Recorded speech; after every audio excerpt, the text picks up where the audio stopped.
káàbọ̀ sí abala fun fact gbogbo ẹ̀ lólùfẹ́ mọ̀mọ́ níbikíbi tí ẹ bá ti wù mí. Yálà lórí ìtàkùn ayélujára ni ẹ̀rọ amóhùnmáwòrán tàbí ẹ̀rọ ìbánisọ̀rọ̀. Èmi ọmọ yín lè òrèǹtẹ̀ yín fáńgẹ̀ tí ò kàn mọ̀ Bolanle Oni Story.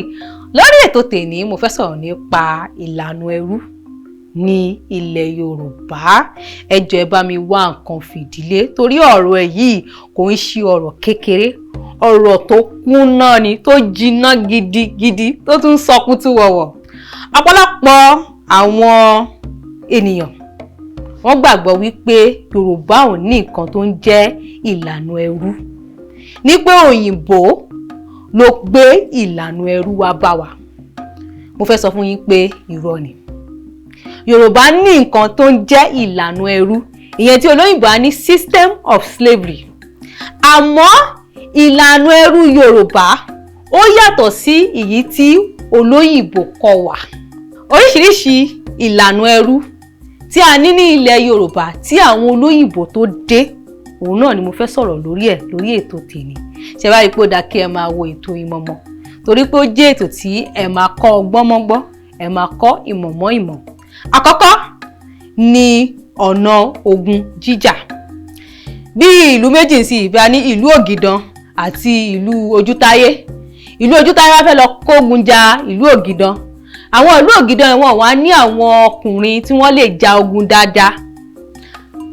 Ìlú Ojútáyé ó wá lu ìlú Ògìdàn, wọ́n kó wọn ní ẹrú. Wọ́n wá kó àwọn ẹrú yẹn, wọ́n kó wọn lọ sí ìlú wọn. Wọ́n á máa fi wọn ṣiṣẹ́ oko, oríṣiríṣi iṣẹ́. Àmọ́ àwọn ẹrú yìí wọ́n ní àǹfààní láti fẹ́ ìyàwó yìí tó bá jẹ́ ọkùnrin nínú wọn. Èyí tó bá jẹ́ obìnrin nínú wọn, wọ́n ní àǹfààní láti fẹ́ ọkọ, ní àǹfààní ní àti bímọ. Torí pé Yorùbá gbàgbọ́ wípé bí a ṣe bí ẹrú la ṣe bí ọmọ. Ẹ̀kejì ni ìlànà ìwọ̀fà. Ọ̀pọ̀lọpọ̀ àwọn olówó ayé àtijọ́ ní ilẹ̀ Yorùbá ni wọ́n ń lo ìlànà yìí láti fi rí owó. Èyí túmọ̀ sí wípé tí èèyàn bá ní owó, bóyá wá yáwó ní ọwọ́ èmi tó wà ní ohun tó fẹ́ fi san padà, àwa ni mo lọ́mọ kan jẹ́ kó máa wọ́fà lọ́dọ̀ ẹ̀ bíi fún ọdún méjì, àwọn míì oṣù mẹ́ta, àwọn míì ọdún mẹ́ta. Àwa máa wá wọ́fà. Tó bá ti ṣiṣẹ́ tán, ó lẹ́tọ̀ọ́ sí pé láti lọ́lé, láti jayé ẹ̀, láti lọ ṣe ohun tó bá wù ú.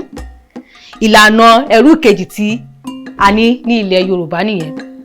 Ẹlẹ́kẹta ni tí ènìyàn bá dáràn ní ìlú, tá bá rí ọ̀daràn kan tó dáràn àbí ó tàpá sí òfin ìlú, wá ní ó ti ṣẹ̀, ẹ jẹ́ ká fìyà jẹ, ẹ jẹ́ kó lọ máa ṣiṣẹ́ oko, kó máa lọ ṣerú ní abẹ́ ọ̀gá báyìí. Wọ́n lè ní kó máa lọ ṣiṣẹ́ àṣekára fún oṣù mẹ́ta, oṣù mẹ́rin. Ọ̀nà ìlànà ẹrú mi nìyẹn. Ẹ̀kẹrin òun ni ọ̀nà ìṣákọ́lẹ̀. Ọ̀nà yìí ó jẹ́ bí ẹjẹ́ ìyànnànú ẹ̀ fún yín, fún ẹ̀yin tí ẹ wà lé tí ẹ mọ ìtumọ̀ ìṣákọ́lẹ̀.